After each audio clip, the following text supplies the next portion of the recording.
আসসালামু আলাইকুম রহমতুল্লাহি ওয়া বারাকাতুহু। সম্মানিত ভিউয়ার্স, যারা আমাদের এই ভিডিওটি দেখবেন সকলকে 5 মিনিটের মাদ্রাসায় স্বাগতম। আমরা 5 মিনিট মাদ্রাসার শিরোনামে ধারাবাহিকভাবে আমরা আলোচনা করতেছি। আমরা অনেকে আছি যারা ইসলামের অনেক বিষয় সম্বন্ধে আমরা জানি না। সুন্নাহ, ফরজ, ওয়াজিব, আল্লাহর কুদরত, নবীজির মুজিজা, ইসলামের ইতিহাস, বিভিন্ন আমলের ফজিলত, এগুলি আমরা অনেকে জানি না। যার কারণে আমি সংক্ষিপ্ত আকারে 5 মিনিট মাদ্রাসার শিরোনামে সমস্ত বিষয়গুলি একত্রে নিয়ে এসেছি, যেন আপনারা প্রতিদিন অল্প অল্প করে ছোট ছোট ভিডিওগুলি দেখে আপনারা ইসলামের মৌলিক অনেক বিষয়গুলি আপনারা জানতে পারেন। আর দেরি না করে আমি মূল পর্বে চলে যাই। প্রথমে আমরা আলোচনা করব ইসলামের ইতিহাস নিয়ে। ইতিহাসের মধ্যে প্রথম হচ্ছে ভূমণ্ডল ও নবমণ্ডল সৃষ্টি এর ইতিহাস। আল্লাহ তাআলা সমগ্র সৃষ্টি জগৎ এবং তার সবকিছুই অতুলনীয়ভাবে সৃষ্টি করেছে।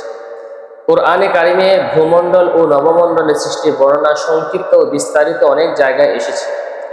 কিছু জায়গায় বিস্তারিত বর্ণিত হয়েছে যে কোনটি কতদিন সৃষ্টি করেছে।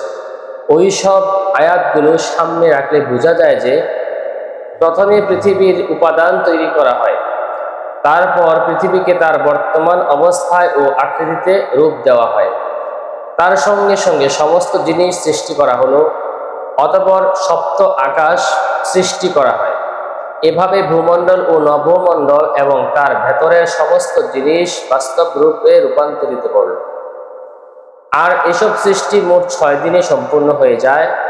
আল্লাহ তাআলা কোরআনে বলেন, আমি আসমান, জমিন এবং তার ভেতরের সব কিছুই মাত্র 6 দিনে সৃষ্টি করেছি এবং এর সৃষ্টি আমার কোনো ধরনের ক্লান্তি অনুভব হয়নি। সুবহানাল্লাহ। সূরা কফ। তাহলে আমরা ইসলামী ইতিহাস থেকে কিছু অংশ জানলাম, নবমণ্ডল ভূমণ্ডল সৃষ্টির রহস্য। এবার আমরা জানব রাসূল কারীম সাল্লাল্লাহু আলাইহি সাল্লামের একটি মুজিজা। হযরত ওসমান ইবনে আবুল আসের মা বলে, আমি প্রিয় নবী সাল্লাল্লাহু আলাইহি সাল্লামের জন্মগ্রহণের সময় উপস্থিত ছিলাম। যখন তিনি ভূমিষ্ঠ হলেন তখন আমি দেখলাম যে সমস্ত ঘর নূরে পরিপূর্ণ হয়ে গেল, আর নক্ষত্রগুলো অতি নিকটে এসে ঝুলছে। এমনকি আমার মনে হচ্ছিল যে নক্ষত্রগুলো আমার উপর পতিত হয়ে যাবে। সুবহানাল্লাহ। নবীজির কত বড় মুজিজা। এবার আমরা জানবো একটি ফরজ সম্পর্কে। পবিত্র কোরআনে আল্লাহ তাআলা বলেন, হে ঈমানদারগণ, যখন তোমরা নামাজ পড়ার ইচ্ছে করবে, যদি তোমরা অজু অবস্থায় না থাকো, তবে অজু করার জন্য নিজের মুখমণ্ডলকে ধৌত করো এবং নিজের হাত কনুই সহ ধৌত করো এবং নিজের মাথার উপর ভেজা হাত ফেরাও এবং নিজের পা টাকনু সহ ধুয়ে নাও। আর যদি তোমরা অপবিত্র থাকো তাহলে নামাজের পূর্বে পুরো শরীর পবিত্র করে নাও। সূরা মাইদার মধ্যে আল্লাহ তাআলা বলেছেন। এবার জানবো আমরা একটি সুন্নাহ সম্পর্কে। পবিত্র কোরআনে আল্লাহ তাআলা বলেন, আমার কাছে দোয়া চাও, আমি তোমাদের দোয়া কবুল করব। অর্থাৎ যে কোনো বিষয়ে আল্লাহর কাছে চাওয়া, এটা সুন্নাহ। এবার জানবো একটি গুরুত্বপূর্ণ আমলের ফজিলত। রাসূল কারীম সাল্লাল্লাহু আলাইহি সাল্লাম বলেন, যে ব্যক্তি এই দোয়া সকাল এবং সন্ধ্যায় 3 বার পড়বে, আল্লাহ পাক রব্বুল আলামিন তাকে সকল প্রকারের দৃশ্য অদৃশ্য বিপদ থেকে রক্ষা করবেন। দোয়াটি হচ্ছে, বিসমিল্লাহিল্লাযী লা ইয়াদুররু মা'a ইসমিহি শাইউন ফিল আরদি ওয়ালা ফিস সামাই ওয়া হুয়াস সামিউল আলীম। এবার আমরা জানবো একটি গুনাহ সম্বন্ধে। পবিত্র কোরআনে আল্লাহ তাআলা বলেন, যারা সুদ খায় তারা কিয়ামতের দিন কবর থেকে ওই ব্যক্তির মতো উঠবে যেমন কাউকে জিন ভূত ঝাপটে ধরে পাগল করে দিয়েছে। এবার আমরা দুনিয়া সম্পর্কে জানবো। পবিত্র কোরআনে আল্লাহ তাআলা বলেন, তোমরা কি আখিরাতের জীবনের তুলনায় দুনিয়ার জীবনকে সন্তুষ্ট হয়ে গিয়েছো? দুনিয়ার ধনসম্পদ ও আখিরাতের তুলনায় কিছুই না।